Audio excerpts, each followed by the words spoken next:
Adelante. Muy bien, pues vamos a empezar. Esta sesión yo creo que va a ser un poco diferente. Espero que sea algo muy práctico, pero he puesto como título, como veis en la pantalla, obstáculos al cristianismo. ¿Qué significa o qué quiero decir con obstáculos al cristianismo? Podríamos también decir obstáculos al teísmo o a la creencia en Dios. Y a lo que quiero ir es cuando preguntas a alguien, ¿tú crees en Dios? Hay muchas personas en este mundo que dirán no, ¿verdad? Hay muchos ateos en el mundo, pero muchas veces van a decir no porque, etcétera, etcétera. Y lo que dicen después es lo que me interesa, porque hay muchas razones que dan las personas por no creer en Dios. Y si pasas tiempo pensando en tus amigos, tus conocidos, los que no conocen al Señor, pues vas a empezar a notar que muchos tienen respuestas similares y hoy vamos a ver algunos de estos obstáculos que dan las personas por, yo nunca creería en Dios por esto. Yo espero que todos aquí creemos en Dios, yo pienso que sí, que todos somos creyentes, así que no tiene sentido preguntar aquí, oye, ¿por qué no crees en Dios? Pero yo he preguntado a mucha gente y hay muchas personas que ponen sus respuestas en el internet, ¿verdad? Haces una pregunta en un foro, ¿crees en Dios? Y un montón de gente responde. Así que antes de empezar en el estudio mismo, vamos a ver algunas de las respuestas que dan las personas. ¿Qué creéis que van a decir? ¿Cuáles son los temas que vamos a ir viendo que dicen las personas? Yo no creo en Dios por esto. ¿Qué pensáis? No le veo. Porque no le veo, no existe, por la maldad en el mundo, porque implica compromiso. ¿Qué más? Porque mueren niños. Porque niños mueren. Muy bien, dificultad en la vida. Vamos a oír de algunos ateos, ¿vale? Vamos a ver algunas respuestas de gente real, supongo, que han puesto sus respuestas. ¿Qué respuestas dan cuando les preguntan por qué no crees en Dios? Aquí hay uno. Porque el que nuestra sociedad cree en Dios es algo totalmente geográfico. Si hubiera nacido en Arabia, probablemente fuera musulmán. Si hubiera nacido en Israel, probablemente judío. Y si fuera nacido en India, budista. Es simplemente algo cultural o geográfico. Según dónde eres, crees en este Dios o aquello. Otro, porque Dios solamente es usado como explicación de cosas que no entendemos, como fueron los dioses egipcios, romanos, griegos, etc. Dios lo usamos como un comodín para las cosas que no podemos explicar con la ciencia. Y esto va a ser un tema que vamos a sacar y hablar. Otro, porque la diferencia entre un amigo imaginario y Dios es que el último está socialmente bien visto. O sea, si tú tienes un amigo imaginario y hablas con él, la gente te ve como un raro. Pero si tienes a Dios y hablas con él, la sociedad lo acepta porque eres religioso. O sea, es igual lo que están diciendo. Por el mismo motivo que la gente de hoy no cree en Thor o en Ra, estos dioses paganos o falsos. ¿Por qué no crees en Dios? Depende de quien me pregunte. Puedo contestar algo amablemente como, ¿por qué no? O más confrontativo, como por la misma razón que vos no crees en Superman. Así que, diferentes respuestas, porque nunca en mi vida tuve pruebas de que existiera y es algo que va en contra de todas las leyes de la física conocidas hasta el momento. Contradice la ciencia. Otra pregunta, ¿a qué edad dejaste de creer en Dios o dioses y qué te convenció? Yo tenía 25 años cuando mi padre falleció de cáncer, con todo y los rezos de toda la familia, ahí empecé a dudar. Un año después falleció un sobrino de 15 años del mismo mal. Entonces confirmé que eso de que Dios actúa de maneras misteriosas es puro cuento. De ahí en adelante ya no creo en esas fantasías, incluyendo al diablo y sus fantasmas.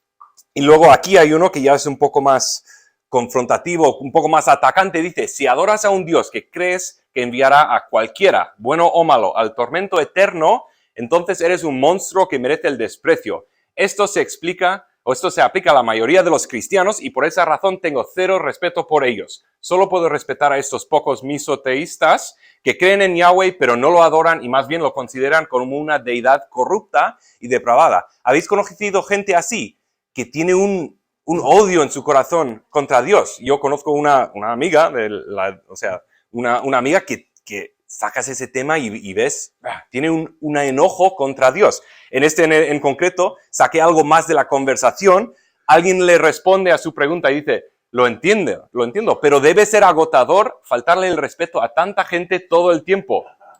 Y él dice, él o ella, dice, ¿cómo respetas a un cristiano que no cree que cree que mereces ir al infierno cuando mueras y que no solo le gusta el Dios que hará esto, sino que realmente lo adoran? Esto es con lo que yo estoy teniendo dificultades de lidiar. Sí, pues puede resultar agotador tener esta visión de un gran segmento de la sociedad, pero es donde estoy en este momento. Por supuesto que sé que no hay cielo ni infierno, pero me mata pensar que la gente piensa que la justicia cristiana está bien y que los no cristianos son solo daños colaterales, o sea, que no nos importan los inconversos y tal. Otra persona le responde, no creo que tener creencias basadas en argumentos y evidencias débiles, o sea, esto está hablando de creyentes, necesariamente lo convierta a uno en un monstruo merecedor de desprecio, como dijiste en tu publicación. La mayoría de las personas que creen en cosas horribles como el tormento eterno, en realidad no dedican mucho tiempo a pensar en ellas. Entonces no entenderán por qué son horribles. Sin más información sobre ellos, diría que esto no los convierte inmediatamente en malas personas, sino en pensadores perezosos. Responde, por supuesto, ese tipo de creencias tiene consecuencias negativas, por lo que aún deben corregirse. De lo contrario, cuando no antes actúen sobre estas creencias, realmente se convierten en malas personas.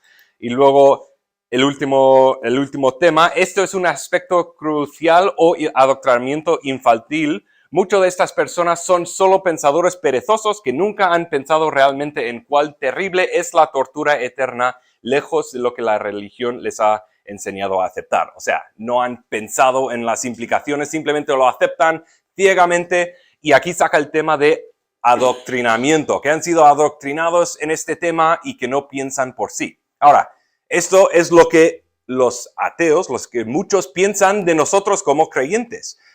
En estas respuestas hay muchos temas que han sacado. No tenemos tiempo, obviamente, de coger todas. Vamos a seleccionar algunas, pero el propósito de este estudio, de esta hora y menos que tenemos ahora de mirarlo, ¿cuál es? Es de responder a todas las preguntas para tener, o sea, apúntate las preguntas y apúntate las respuestas. Para que si te sacan una pregunta, espera, esa tengo. Lo miras y ya tienes apuntada la respuesta. Pues no, porque todos son un poco diferentes y no hay una respuesta universal. Ojalá lo hubiera, ¿no? Así que eso no es, y tenéis en los cuadernos, el primer propósito es de motivarnos a pensar críticamente y lógicamente. Motivarnos a pensar críticamente y lógicamente. Hay muchos creyentes que tienen muy mala lógica. Esto igual suena raro, suena malo. Hay muchos creyentes que no se han pensado muy bien lo que creen y cuando alguien les pregunta, o no tienen idea y dicen no tengo ni idea, o peor, dicen algo que es falso o que es absurdo y eso no ayuda el cristianismo. Eso no ayuda a tu relación con la persona, lo puede perjudicar. No saqué muchos ejemplos, pero por ejemplo, imagínate que hay un creyente que tiene un accidente de coche y dice a todos sus amigos, pues Dios me ha dado una prueba en esta vida, me dio esto y es una prueba que tengo que superar porque yo sé que Dios trae cosas malas, lo que sea. Y te pregunta, pues ¿cómo pasó? Pues estaba en el móvil comiendo un bocadillo y mirando atrás y me pegué contra un árbol. Y eso dices que es Dios dándote... No, o sea, la lógica ahí es Dios pone cosas en marcha que si tú no miras el camino, igual te pegas contra un árbol. Es una ilustración tonta, pero a veces cristianos usan lógica mala en sus argumentos, ¿verdad? Así que uno de los propósitos es motivarnos a pensar críticamente y lógicamente. Igual hay algunos aquí que nunca habéis pensado en algunos de estos temas que hemos sacado. Y igual sois creyentes nuevos o igual simplemente no ha salido este tema antes, pero la meta es de motivarnos a pensar, oye, este tema ha salido en clase o en el trabajo, lo que sea. ¿Qué pienso sobre ello? ¿Qué dice la Biblia sobre ello? El segundo propósito, motivarnos a aprovechar los tremendos libros y recursos que tenemos a nuestro alcance. Y aquí en el blanco tenéis leer, motivarnos a leer. Yo no tengo tiempo y el propósito no es profundizarnos en cada uno de estos temas, pero, por ejemplo, uno de los temas que vamos a hablar es el tema del dolor. ¿cómo puede haber dolor en el mundo si hay un Dios de amor, un Dios omnipotente? No vamos a hablar demasiado del tema, pero tú en 5 minutos, si tienes una aplicación con Kindle o simplemente con un móvil, tú puedes descargarte un libro escrito por un cristiano, incluso erudito, que ha dedicado un montón de horas a este tema específicamente. Yo voy a hablar un poco de algunos libros y tenemos tremendos recursos a nuestra disposición si nos interesa y si estamos dispuestos a estudiar y leer. Segunda de Timoteo 2:15 dice, procura con diligencia presentarte a Dios aprobado como obrero que no tiene de qué avergonzarse, que usa bien la palabra de verdad. Esto está hablando de estudiar la palabra, estudiar la Biblia. Procura con diligencia, en inglés se traduce study. ¿Qué significa study? Pues estudiar. Y está hablando de nosotros deberíamos estudiar estos temas, estudiar lo que tenemos delante para poder presentarnos a Dios aprobado como obrero que no tiene de qué avergonzarse, que entendemos de lo que estamos hablando. Qué fácil es pasar horas y horas y horas en el móvil, ¿verdad? Haciendo algún juego, viendo temas de YouTube o algo así, y pasar 15 minutos leyendo la palabra de Dios. No simplemente para tachar en el plan de lectura, sino para ver lo que nos enseña Dios de su palabra. O bien, ¿cuándo fue la última vez que tú has leído un libro en que lees 2 párrafos y tienes que parar a pensar en lo que has leído? O sea, tienes que pensar, no es simplemente una novela de esta que se enamoró con esta y lo que sea. No, es un libro que te hace pensar en la lógica, lo que sea. Vamos a leer un poco más tarde algunos párrafos de C.S. Lewis, un escritor creyente, y tienes que parar a pensar, o sea, a veces tienes que volver a leer el párrafo para entender lo que estaba diciendo. ¿Cuándo es la última vez que leíste un libro que te hizo verdaderamente pensar? Y finalmente, el último propósito, ¿de qué nos sirve si hemos pensado mucho en los temas y si hemos estudiado un montón los argumentos si no nos ponemos a hablar, si no nos podemos lanzarnos y preguntar a nuestros amigos, compañeros, qué es lo que creen, etcétera? Motivarnos a hablar con los demás, hablar con los demás no teniendo temor de estos y otros obstáculos que ponen. Vamos a ver un poco más de esto más adelante, pero nosotros no tenemos que temer la verdad. No tenemos que temer, pero si vienen con esto, podemos decir, no entiendo exactamente todo eso, pero lo voy a estudiar y lo vamos a ver y no tenemos que preocuparnos de que estamos aprendiendo algo que no es verídico y que, sí, desgraciadamente creo en Dios y sí, también el diluvio, como enseñó el hermano Miguel. Sí, también creo eso, soy de los que me han convencido. No tenemos que avergonzarnos de nuestra fe. Así que estos son los propósitos. Vamos a entrar ahora a ver algunos de estos obstáculos. Y como digo, no estoy intentando coger todos los obstáculos que podamos encontrar. Voy a seleccionar 4 para daros una idea de cómo podemos empezar a responder a los problemas que salen. El primero involucra varios temas, pero es esta idea de que el cristianismo contradice la ciencia. Y hemos visto algo de esto ya en este curso. El hermano Miguel, por ejemplo, estaba hablando de temas de ciencia y cristianismo. ¿Qué es la ciencia? La Real Academia Española, el diccionario, dice que es el conjunto de conocimientos obtenidos mediante la observación y el razonamiento, sistemáticamente estructurados y de que lo que se deduce en principios y leyes generales con capacidad predictiva y comprobables experimentalmente. Eso es la ciencia. Mucho de lo que se dice ciencia no es comprobable experimentalmente. De hecho, si quieres, búscate un libro de ciencia publicado en los años 1820 y a ver cuánto era absoluta. Se supone que debería ser completamente verdad, ¿no? Si es ciencia, es verdad. Léete un libro de ciencia de hace 200 años y verás que la ciencia ha ido desarrollando y ha ido cambiando bastante, ¿verdad? Pero vamos a ver un par de cosas. Primeramente, la ciencia misma no puede explicar todo. La ciencia no puede dar la explicación de todo lo que tenemos alrededor mismo. ¿Qué digo con esto? El profesor Hawking dijo, Stephen Hawking dijo, la filosofía está muerta. La filosofía no se ha mantenido al día con los desarrollos modernos de la ciencia, particularmente de la física. Los científicos se han convertido en los portadores de la antorcha del descubrimiento en nuestra búsqueda de conocimiento. Básicamente dice que la ciencia es todo. Todo podemos aprender a través de la ciencia. Experimentos, observación, etcétera, etcétera. No tengo estas citas arriba. Pedro Atkins dijo que la humanidad debería estar orgullosa de que la humanidad realmente haya tropezado con esta forma de entender el mundo y que realmente puede atacar todos los problemas que preocupan a la humanidad con la perspectiva de un resultado. La ciencia también te da la promesa de comprender mientras estás vivo, mientras que la religión ofrece la perspectiva de comprender cuando estás muerto. La religión te dice que después de morir ya entenderás todo. Nosotros con la ciencia podemos entender todo. ¿Se puede entender todo por medio de la ciencia? Pues no.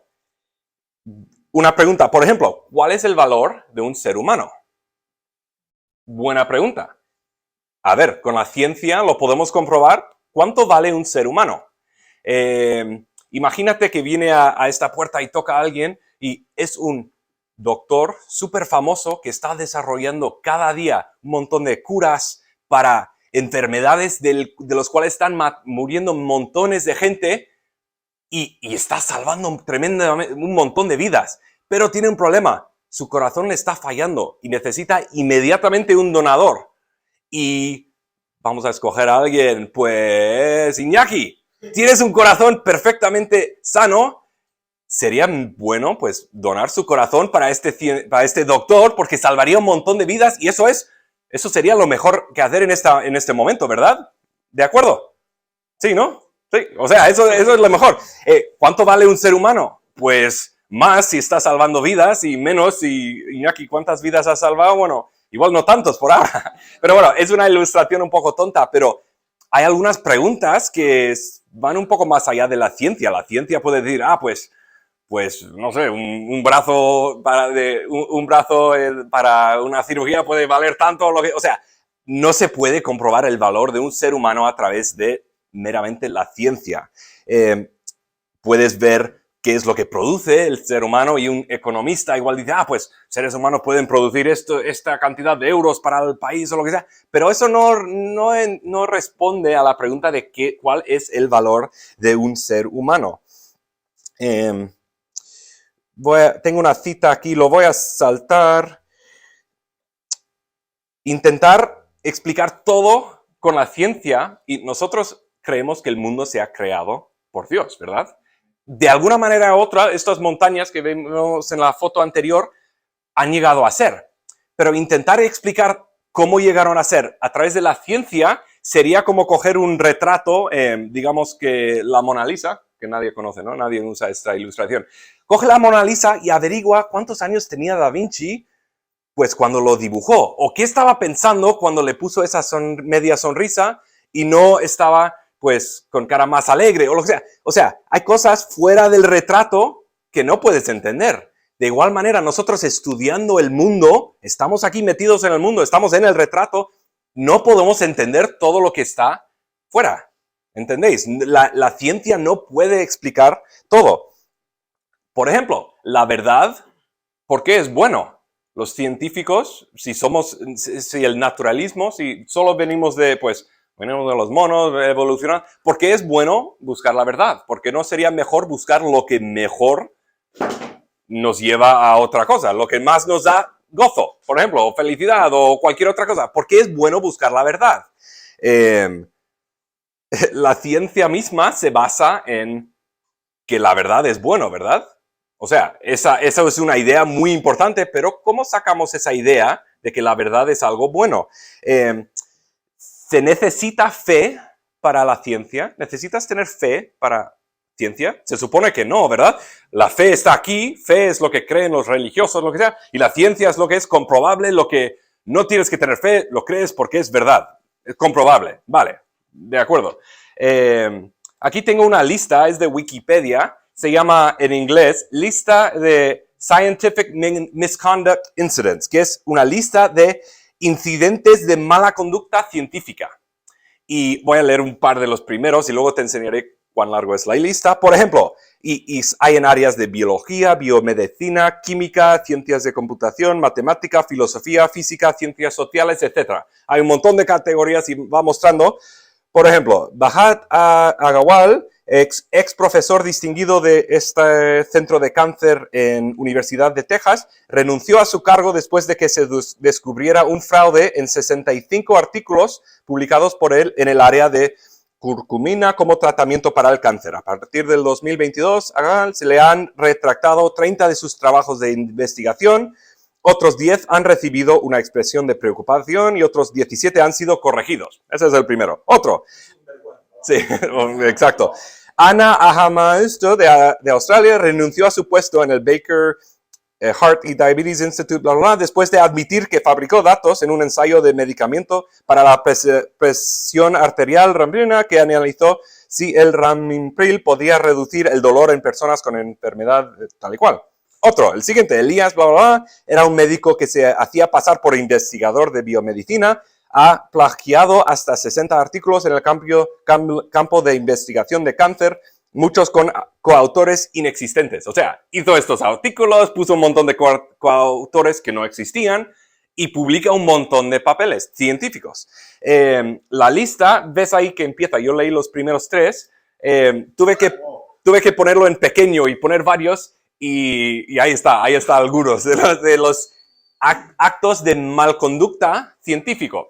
Todos estos eran supuestos científicos que publicaron algunos montones de papeles y eran sinvergüenzas. Estaban completamente decepcionando a las personas y eran malvados, mentirosos.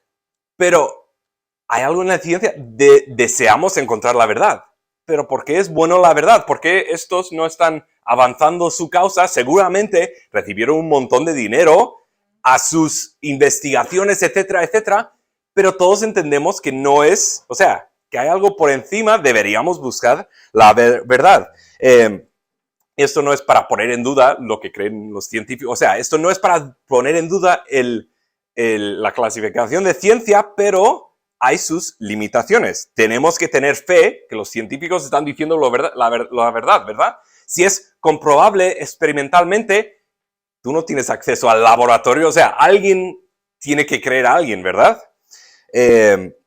Así que sí, los científicos necesitan fe, pero es una fe razonable, con lógica, o sea, fe con los ojos abiertos. Estás mirando y si hay un montón de científicos que dicen una cosa y tal y cual, pues puedes ir haciéndote la idea de que sí, es verdad.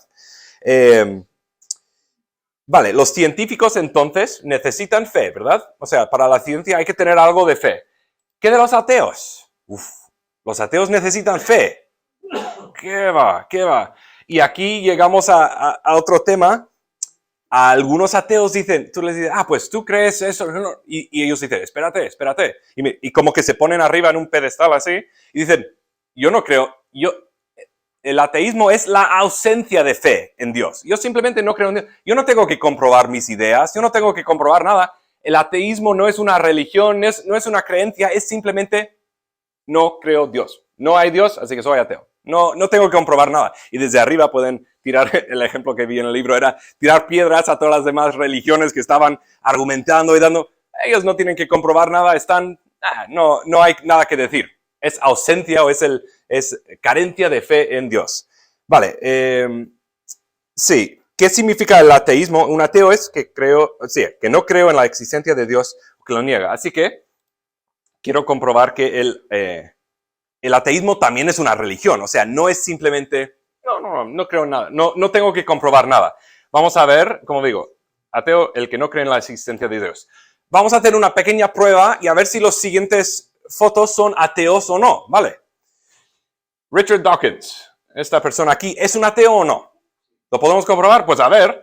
Él dijo, el universo que observamos tiene precisamente las propiedades que deberíamos esperar si no hay, en el fondo, ningún diseño, ningún propósito, ningún mal, ningún bien, nada más que la indiferencia ciega y despiadada.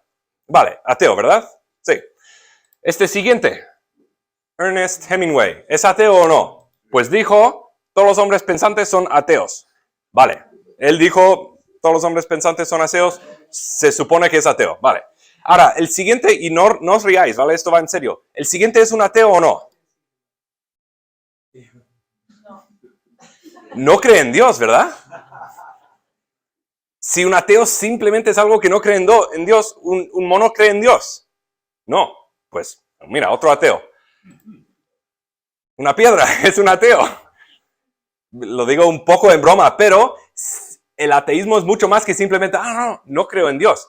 El ateísmo es una religión y es una cosmovisión. Religión involucra igual deidad, pero cosmovisión significa que explica un poco las dudas del universo, los orígenes del universo, visión o concepto global del universo, que responde un poco de dónde vinimos, a dónde vamos, por qué estamos aquí. Así que el ateísmo o el ateo dice, pues estamos aquí por el desarrollo del Big Bang, esto, aquello, lo que sea, y muestra algunas evidencias o pruebas. ¿A dónde vamos? Pues nada, nos morimos, convertimos en ceniza o en lo que sea, y de ahí ya se acabó. ¿Por qué estamos aquí? Pues ninguna razón, porque fuimos los que tuvieron suerte y nuestro mono antepasado sobrevivió esto y el otro mono no. O sea, pero a lo que voy es que el ateísmo, ¿qué es? Es una religión también, no está al lado de ciencia y al lado de la verdad y no tienen que tomar nada por fe, no. Como hemos visto también en las otras lecciones, ellos tienen las mismas evidencias y van tomando decisiones y forman sus creencias en base de eso. Así que las preguntas que involucran, los creyentes simplemente ignoran o usan a Dios como explicación para lo que no entienden, pues no. Los ateos también forman sus ideas con lo que ven y la pregunta es, ¿cuáles son las evidencias de que no hay Dios? ¿Y cuáles son las evidencias de que hay Dios? Y eso es lo que, pues, obviamente hemos ido viendo en diferentes partes de este curso. Así que eso fue la primera. La ciencia contradice la religión y obviamente pues no contradice la religión. Vamos a ver otro tema, otro obstáculo que dan muchos. Y lo que puse arriba es que solo crees en Dios por tus padres. O esta idea de que la religión es algo, pues, cultural, algo que, pues, geográfico incluso, y que no, o sea, es simplemente, ellos creen eso por los padres, no has tomado decisiones propias. También miraremos un poco el tema de adoctrinamiento. Estamos adoctrinando a nuestros niños cuando les enseñamos sobre el arca de Noé o sobre la creación. ¿Pueden los ateos decir que estamos adoctrinando y qué de lo que están enseñando ellos? Voy a leer dos citas aquí, no las tengo arriba. Porque la respuesta que vimos antes, porque el que nuestra sociedad crea en Dios es algo totalmente geográfico. Si hubiera nacido en Arabia, probablemente fuera musulmán. Si hubiera nacido en Israel, probablemente judío. Si hubiera nacido en India, budista. Así que es simplemente geográfico. Lo que crees es simplemente, pues, por dónde estás. Aquí hay una cita. El psicólogo Nicholas Humphrey, en una conferencia de Amnistía Internacional, dijo: los niños, argumentaré, tienen el derecho humano de no tener la mente paralizada por la exposición de las malas ideas de otras personas. No importa quiénes sean esas otras personas, los padres, en consecuencia, no tienen ninguna licencia dada por Dios por culturizar a los hijos en forma en que elijan personalmente, en la forma en que elijan personalmente, ningún derecho de limitar los horizontes del conocimiento de sus hijos y criarlos en una atmósfera de dogma y superstición, o a insistir a que sigan caminos rectos y angostas de su propia fe. En resumen, los niños tienen el derecho de que sus mentes no se confundan con tonterías y nosotros como sociedad tenemos el deber de protegerlos de ello. Así que no deberíamos permitir que los padres enseñen a sus hijos a creer, por ejemplo, en la verdad literal de la Biblia o que los planetas gobiernan sus vidas. Tampoco deberíamos permitir que los padres tampoco deberíamos permitir que los padres les arranquen los dientes o les entierren en un calabozo. O sea, está diciendo que no deberíamos tener el derecho de adoctrinar a los niños en cosas falsas. Y una cita más, Y bueno, es curioso, dice, no tienen licencia dada por Dios. Dios mismo dijo, instruye al niño en su camino y aun cuando fuere viejo no se apartará de bien. Así que están equivocados. Pero bueno, uno más, Richard Dawkins mismo dijo en un turno de preguntas después de una conferencia en Dublín, él dice, me preguntaron qué pensaba sobre los casos ampliamente publicados del abuso sexual por parte de sacerdotes católicos en Irlanda, que es también otro tema que no vamos a ver, los abusos de la religión, y muchos dicen, pues, ¿cómo puedes creer en un Dios si han habido tantos abusos, bla, bla, bla, bla, bla? Pero él dice, pues respondí que, por horrible que sin duda fuera el abuso sexual, el daño era posiblemente menor que el daño psicológico a largo plazo infligido por criar al niño como católico en el primer lugar. Eso es una de las citas que lees y te rascas la cabeza. ¿En serio dijo eso? O sea, ¿está loco? Literalmente dice que es peor el adoctrinamiento que se está haciendo a los niños que el abuso sexual. Ahora, pregúntale si le dices, oye, no hay plazas en la escuela pública, solo hay 2 escuelas. Una escuela de monjas católicas y otra escuela por delincuentes sexuales, que ya sabes todo, ¿dónde mandarías a tu hija? Obviamente no está o no está en serio, está loco, pero ¿cuál es, este tema de adoctrinamiento, cuál es la diferencia entre educar y adoctrinar? Mientras que la educación pretende aportar los conocimientos necesarios para que la persona gane en autonomía a partir del desarrollo de su propio juicio, el adoctrinamiento crea personas dependientes y sin sentido crítico. Ahora, no tenemos mucho tiempo de desarrollar esto más, pero ¿cuál es la alternativa? Vale, no les eduques de forma religiosa, que los ateos se ocupen. Pues ya hemos visto, el ateísmo es una religión, es una cosmovisión y les van a educar de forma completamente en el sentido suyo. Les van a adoctrinar en el otro sentido. ¿Cuál es la solución? Pues algo fascinante de los seres humanos es que Dios nos ha dado una mente para pensar y para razonar y para decidir por nuestra cuenta qué vamos a creer.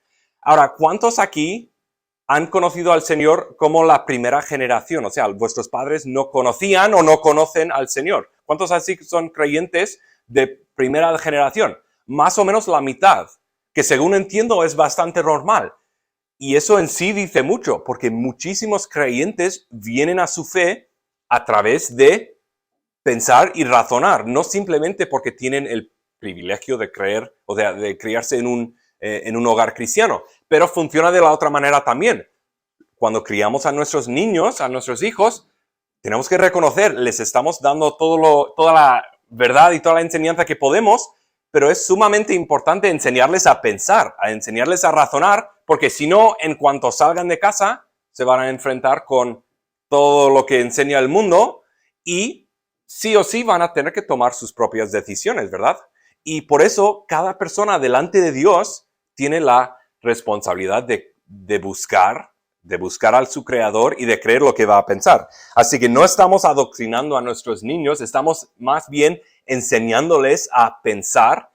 Y hay religiones que no les animan a pensar y que no les animan a poner en duda lo que creen, ¿verdad? Hay religiones donde es peligroso cuestionar lo que te enseñan. Nosotros no debería ser problema que alguien diga, oye, me parece muy difícil creer en el infierno, por ejemplo. ¿Cómo puede ser? ¿Cómo puede Dios hacer? O sea, no es problema que hagan preguntas. De hecho, es correcto que se pregunte, que se ponga en duda lo que se enseña. De hecho, en la Biblia dice que que eran más nobles los que estaban en Tesalónica, pues recibieron la palabra con toda solicitud, escudriñando cada día las Escrituras para ver si estas eran así. Los creyentes no deberíamos preocuparnos por la verdad, por la luz. Juan 17, santifícalos en tu verdad, tu palabra es verdad. Salmo 119, 105, lámpara es a mis pies tu palabra y lumbrera a mi camino. Nosotros tenemos la luz a nuestro lado, tenemos la verdad a nuestro lado. Estamos abiertos a hablar, a pensar, no tenemos nada escondido. Podemos hablar, podemos mirar las evidencias y con toda confianza estudiarlas. O sea, ¿me entendéis? No tenemos que preocuparnos cuando nos salen cosas a la duda, pues investígalo, míralo y ya verás que es razonable y absolutamente lógico creer en Dios. Otro mundo aparte, ver el diseño humano, ver el diseño de nuestra mente, de nuestro cuerpo y saber que hay un Dios que lo ha diseñado. Eso es para otro estudio. Ahora, hay muchísimos más temas que tengo aquí escritos que no los vamos a ver. Voy a leer algunos. Pues las religiones no son iguales, obviamente. Hay muchas diferencias entre todas las religiones y es muy importante ver lo que la religión enseña. ¿Necesitamos a Dios para ser buenos? Los ateos, ¿dónde sacan las ideas de la moralidad, de bueno y malo? Todo esto os animo a leer, a buscar y como vimos en los propósitos del estudio, pues hay temas muy importantes para investigar. Ahora, vamos a mirar ahora otro tema que es básicamente lo que pasaremos el resto del tiempo mirando. Vale, el otro voy a poner... ¿Todas las religiones son iguales? Es pregunta. Pues no son iguales. ¿Enseñar a niños es adoctrinación? No. Vale, esta cita lo tenía delante. Los versículos también. Vale, vamos a venir ahora a este tema del dolor. Si hay un Dios, ¿por qué hay tanto mal y dolor en el mundo? Este es un tema y literalmente podríamos haber pasado todo el retiro de apologética hablando de este tema mismo, o sea, hablando de diferentes aspectos. Y no voy a pretender que voy a solucionar el problema, pero os hago la pregunta, si tú pudieras quitar el dolor físico, ¿lo harías? Si tuvieras la opción, oye, una vida sin dolor físico, sí. ¿Empujo a check en la caja o no? ¿Alguien lo haría? ¿Alguien quitaría el dolor físico? Todos estáis, uy, no quiero responder, lo que sea. Pues, hay un libro que os recomiendo leer, de hecho no lo he terminado, me lo recomendó el hermano Miguel. ¿Alguien ha leído este libro? Se llama el regalo del dolor. ¿Alguien lo ha leído? Miguel obviamente sí, porque me lo recomendó y lo estuve leyendo, no lo he terminado el completo, pero aquí hay un habla un poco, vale, aquí tengo una cita acerca de este autor. Pablo Brandt, es otra cosa que está aquí, fue un pionero en el desarrollo de técnicas de transferencia de tendones para su uso en las manos de personas con lepra. Fue el primer médico en darse cuenta que la lepra no es una enfermedad de los tejidos, sino de los nervios. Es la pérdida de la sensación de dolor lo que hace que los enfermos sean susceptibles a las lesiones y conduce a la descomposición de los tejidos, o sea, incluso de los dedos y de la carne y de eso, especialmente en las extremidades.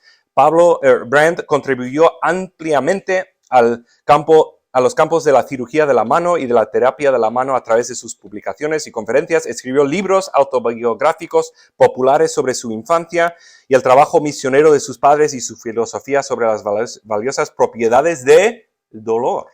Uno de sus libros más conocidos es este Don de Dolor. ¿Qué es la lepra? Es una enfermedad, incluso en la Biblia se hablaba de la lepra, ¿verdad? Y aquí busqué de Google definiciones de lepra de sitios médicos. Posibles complicaciones, los problemas de salud pueden derivarse de la lepra, incluyen desfiguramiento, debilidad muscular, daño neurológico en los brazos y piernas, pérdida de sensibilidad. Las personas con lepra duradera pueden perder el uso de sus manos o sus pies. Esto se debe a las lesiones repetidas porque no tienen sensibilidad en estas zonas. Y este señor fue el primero en darse cuenta que la lepra, los que tienen lepra, no se les caen los dedos, no se les cae la carne. Por siglos, la ciencia, lo que se creía de la lepra, literalmente, por siglos se creía que los dedos se iban pues descomponiendo, se caían o tal, y por eso se quedaban desfigurados incluso sin la mano entera. Es un tema terrible y es bastante gráfico también. Pero ¿qué pasa? ¿Qué es la lepra? ¿Por qué te perjudica tanto esta enfermedad tan terrible? He pedido al hermano Corry si me hace un favor. ¿Puedes venir aquí a esta mesa? Ya le he pedido de antemano su permiso. Vale, ya puedes volver a su silla. Ya puedes volver, ya está. Gracias. ¿Veis cómo camina? ¿Cómo está caminando? Se hizo una herida y está cojeando, ¿verdad? ¿Por qué está haciendo eso? Él tuvo que pensar, Es una respuesta al dolor. Y este doctor, Brand, se dio cuenta. Él estaba operando un montón de pies y manos especialmente. Y hacía una cirugía en la pie, en pie por úlceras y por decomposición. O sea, lo dejaba súper bien. La semana siguiente estaba igual. Estaba completamente destruido. Y no entendían cómo esta enfermedad les causaba este problema. Y una vez estaba en el pasillo del hospital y se dio cuenta, justo después de la cirugía, la persona debería haber estado en muchísimo dolor y andaba normal, completamente normal, sin cojear. En su talón recién operado ponía todo el peso de su cuerpo y la siguiente semana estaba ya completamente destruido su pie por ese mismo problema. Y empezaron a intentar averiguar cómo, o sea, explicar las heridas, y en un centro de leprosos, un centro con un montón de leprosos en la India, donde él vivió y investigó este tema de lepra, todos ya sabían que la lepra producía estos causas secundarios, que se caían los dedos, se caían la carne, producía llagas en todos los sitios de tu cuerpo, y esos sabían, no tenían duda. Pero él empezó a investigar seriamente, literalmente trazaba las manos de cada persona cada día por meses, viendo cambios, viendo diferencias, y empezaron a darse cuenta, oye, le estamos enseñando a usar el martillo y lo usa muy cuidadosamente, él mira a ver si da al clavo o lo que sea, pero había una astilla grande y le iba causando una herida enorme en su piel, porque él daba con su fuerza sin parar y ese martillo así que lo envolvían con cinta y protegían eso. Luego se daban cuenta de que un montón tenían lesiones aquí en la rodilla y no entendían cómo, les miraban y tal, y se dieron cuenta que eran por arbustos al lado de su dormitorio, y que iban al lado de los arbustos con pinchos, y una vez no te pasa nada, pero todos los días siempre hacían lo mismo, en las mismas llagas, los pinchos, pues les comía esto. Y encontraron que más y más de los problemas eran causados simplemente porque no se dieron cuenta que tenían dolor. Y la última, que es un poco asqueroso, así que no os voy a decir exactamente por qué, pero habían encontrado todas las heridas, había solución literal, física, simplemente porque no sentían el dolor. Pero un misterio todavía había un misterio de cómo algunos dedos amanecían más cortos y sangrientes y con carne viva y tal, y no sabían qué les pasaba a las manos de vez en cuando. Y por fin, después de literalmente estar toda la noche mirando y buscando, encontraron una solución a este problema. Y voy a mostrar un par de fotos y a ver si podéis averiguar cuál fue esta solución. Aquí tengo a un hermano que es voluntario, pero que no sé si sabía que teníamos esta foto. Vale, aquí hay una foto. Aquí hay otra foto. Aquí hay otra foto. ¿Alguien se da cuenta de qué pudo ser la solución a este problema? ¿Por qué se iban acortando los dedos? Vale, voy a mostrar la anterior otra vez. Esta de aquí. Vale, una foto más. En todas estas fotos hay esta explicación. Pues alguien dijo los gatos. Y la solución de su problema era siempre tener gatos cuando dormían. Siempre tener gatos. Y ahí hay un gato, ahí hay otro gato, y ahí atrás también hay un gato. Así que, pero igual, luego me preguntáis cómo los gatos ayudaban a que sus manos no se acortaban un poco por la noche. Pero bueno, el dolor es algo tremendamente importante. Cualquier leproso que no tiene dolor daría todo lo que podría por sentir dolor. Y eso lo decían todos y bueno, hay muchísimo más que podríamos decir, pero se va corriendo el tiempo. En una de esas ocasiones, él le dijo a un leproso, le hizo una broma sobre la cara. Pues a los hombres no nos importa la cara fea, y le puso el brazo así, como haciéndole un chiste, y el Señor se empezó a llorar. Y él dijo, pero si no fue tan fuerte lo que dije, o sea, la cara así, lo tienes desfigurada, pero bueno, al final. Y el hombre dijo, es la primera vez que alguien me ha tocado en años. Y nunca habían puesto su mano encima de ellos porque era un leproso, no tenía sensibilidad y era un tema terrible. Pero todo era las llagas, los problemas, era porque no tenían el dolor. Y el dolor físico, como dice este libro, y como digo, podéis bajaros el libro en Kindle y leerlo esta semana que viene si queréis. El dolor físico es una bendición tremenda. No puedes tener una vida sana físicamente, no puedes ser sano sin dolor. Hay una historia de una niña que nació sin dolor y para cuando tenía ya 10 años, básicamente no reconocías que era una persona por las heridas y por lo terrible que estaba ya su situación. Es absolutamente una pesadilla vivir sin dolor físico. Ahora, hay muchísimo más, se va rápido el tiempo, pero el dolor físico solo es un tipo de dolor. Hay otro dolor que incluso puede ser más fuerte, ¿no? El dolor emocional, el dolor del corazón, pérdida de familiares, pérdida de amigos por muerte, lo que sea. C.S. Lewis escribió un libro, La ilustración de una niña sin dolor. C.S. Lewis escribió un libro, El problema del dolor. Y esto es uno de esos libros, como decía, que tú lees unos párrafos y luego tienes que parar y volver a leerlos. Seguramente, básicamente el resto del tiempo voy a leer algunos de estos párrafos para que pensemos un poco en lo que está diciendo y luego el último, ya sabía que me iba a quedar sin tiempo para ver el tema del infierno. Él tiene un capítulo entero sobre un infierno y es una verdad terrible, pero es una verdad que no es un invento nuestro, es algo que Dios creó y él tiene una explicación, leeremos algo también de ello, pero C.S. Lewis, creo que lo conocéis, el autor de Crónicas de Narnia, amigo de Tolkien, el que escribió Señor de los Anillos.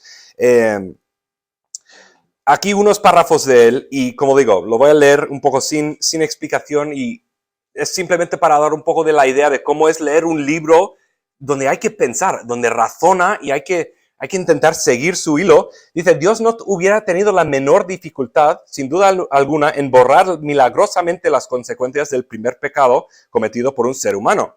Sin embargo, la acción divina no hubiera producido un gran bien, a menos que el Creador hubiera estado dispuesto a eliminar también las del segundo, las del tercero, las de todos los sucesivos.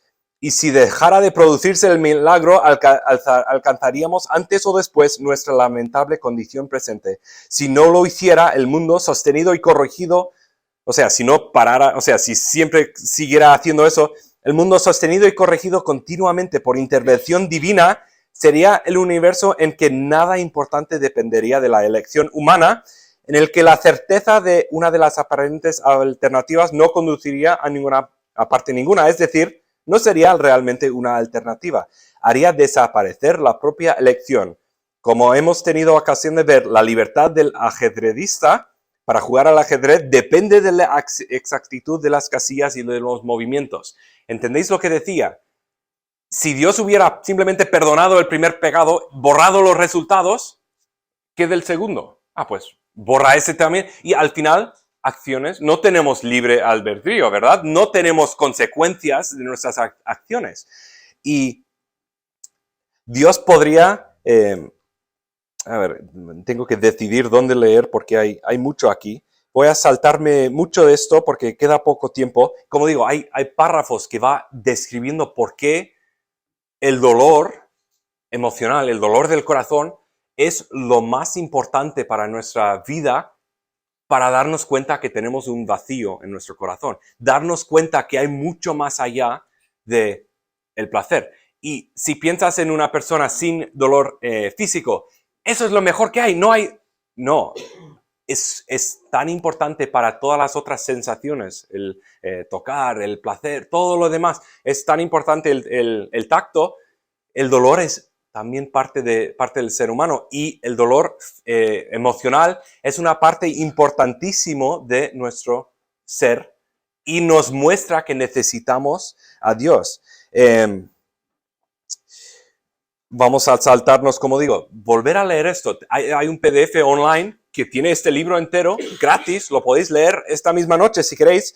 Voy a saltar hasta una parte aquí. El dolor como megáfono de Dios es, sin la menor duda, un instrumento terrible.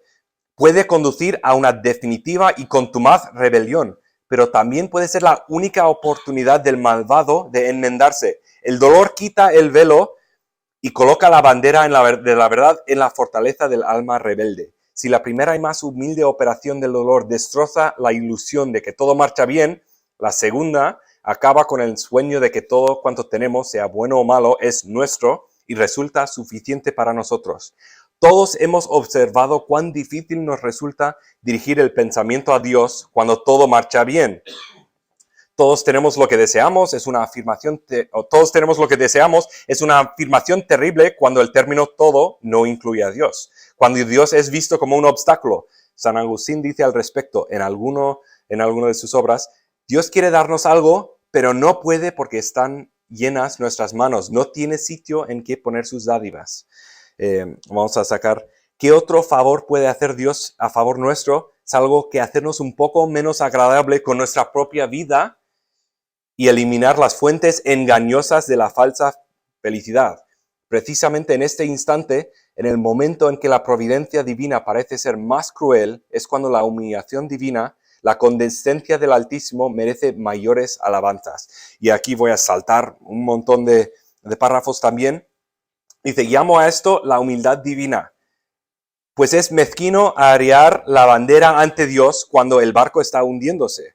Acudir a Él como último recurso, ofrecerle todo cuanto tenemos cuando no merece la pena conservarlo. O sea, cuando nuestra vida se va a la quiebra y ofrecemos todo a Dios. Si Dios fuera orgulloso, no nos aceptaría fácilmente en esas condiciones, pero no lo es y se rebaja para conquistarnos. Nos acepta aun cuando hayamos demostrado que preferimos otras cosas antes que Él y vayamos en pos de Él porque no hay nada mejor a lo que recurrir. La misma humildad se descubre en la apelación divina a nuestros miedos que turba a los lectores nobles de las Escrituras. No es agradable para Dios comprobar que elegimos a Él como alternativa al infierno. Más bien, esto lo acepta.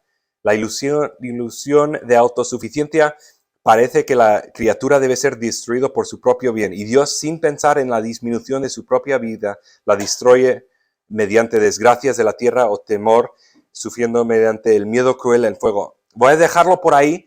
Hay mucho que podríamos aprender de este tema leyendo a este libro entre muchos. Voy a saltar y sé que vamos a pasar unos minutos de tiempo y brevemente mencionar el tema del infierno y lo dejamos ahí, porque es un tema muy difícil, es un tema que preguntan y deberíamos tener alguna indicación o alguna respuesta. Y también C.S. Lewis en el mismo libro tiene un capítulo acerca de ello y dice él mismo, en el capítulo anterior hemos establecido que si el dolor tan solo fuera capaz de mover al hombre malo a reconocer que nada va bien, también podía conducir a una incógnita sublevación final. Hemos admitido sin reservas que el hombre tiene una voluntad libre y que por consiguiente los dones que se haya adornado son armas de doble filo. De estas premisas deriva inmediatamente el hecho de que el esfuerzo divino para redimir el mundo no tiene garantizado el éxito con cada alma individual. Algunas no quieren ser redimidas. Ninguna otra doctrina eliminaría con más gusto del cristianismo si de mí dependiera, pero están plenamente respaldadas por la Escritura y por todo por las palabras de nuestro Señor. Además, ha sido sostenido interrumpidamente por la cristiandad y cuenta con el apoyo de la razón. Si tomamos parte en un juego, debemos contar con la posibilidad de perder. Si la felicidad de la criatura reside en la autorrenuncia, nadie sino uno mismo, aunque ayudado quizás por muchos otros, ayuda a que se pueda rechazar, podría llevar al cabo el abandono de sí. Yo daría, y esto es C.S. Lewis, daría cualquier cosa por la posibilidad de decir todos serán salvos. Pero mi razón le replica, ¿con su consentimiento o sin él? Y si digo sin él, sin el consentimiento, pues percibo inmediatamente la contradicción. ¿Cómo puede ser involuntario el supremo acto voluntario de entregarse? Y si respondo con mi consentimiento, pues la razón arguye cómo es posible si no quieren entregarse. Unas cositas más y ya terminamos. El problema no es simplemente de que un Dios que entregue a alguno de sus criaturas a la perdición definitiva. Eso sería posible si fuéramos mahometanos. El cristianismo, fiel como siempre a la complejidad de lo real, nos presenta algo más difícil y ambiguo. Un Dios tan misericordioso que se hace hombre y muere torturado para impedir la perdición definitiva de sus criaturas.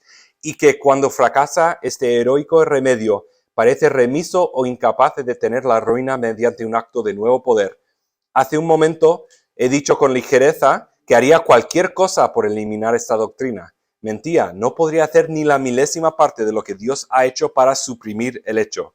Y ahí reside el verdadero problema. A pesar de tanta misericordia, existe el infierno.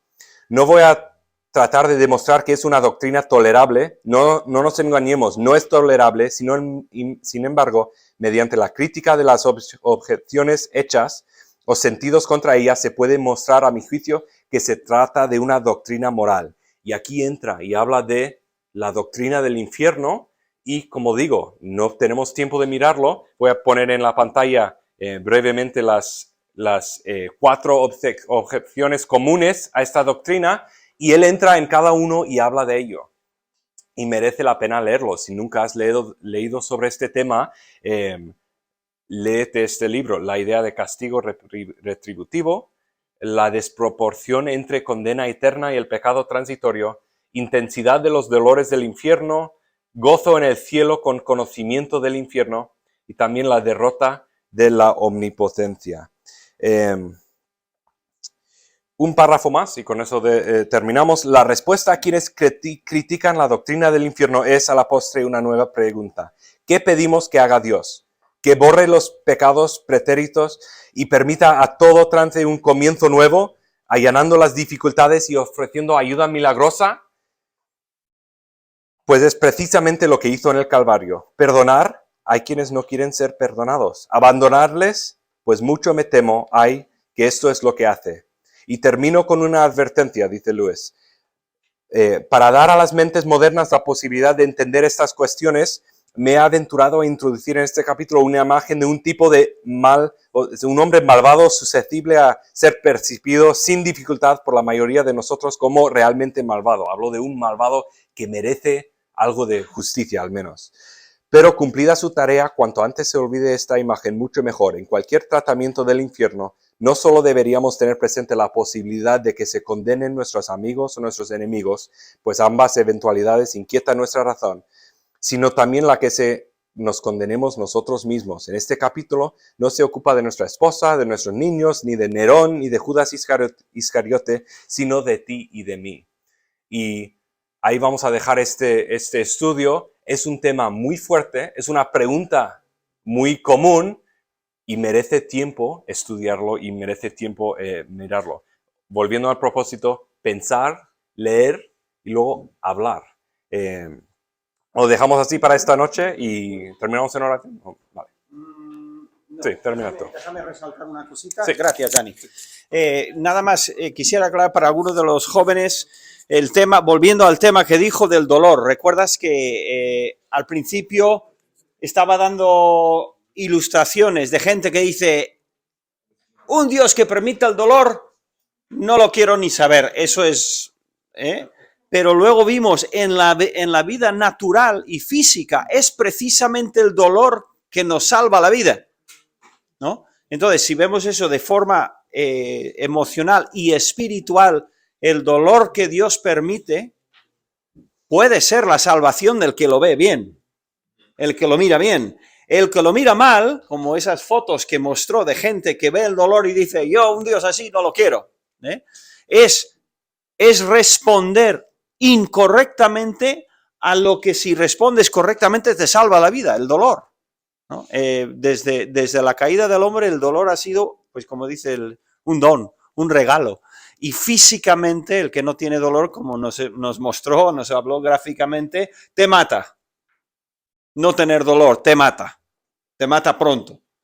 Y espiritualmente, si el Señor no nos diera dolor, todo va bien, ¿para qué quiero yo a Dios, no? Entonces, un poquito por el lado práctico ese. Muy bien, gracias, Dani. ¿Puedes apagar el vídeo? Bien, un poquito...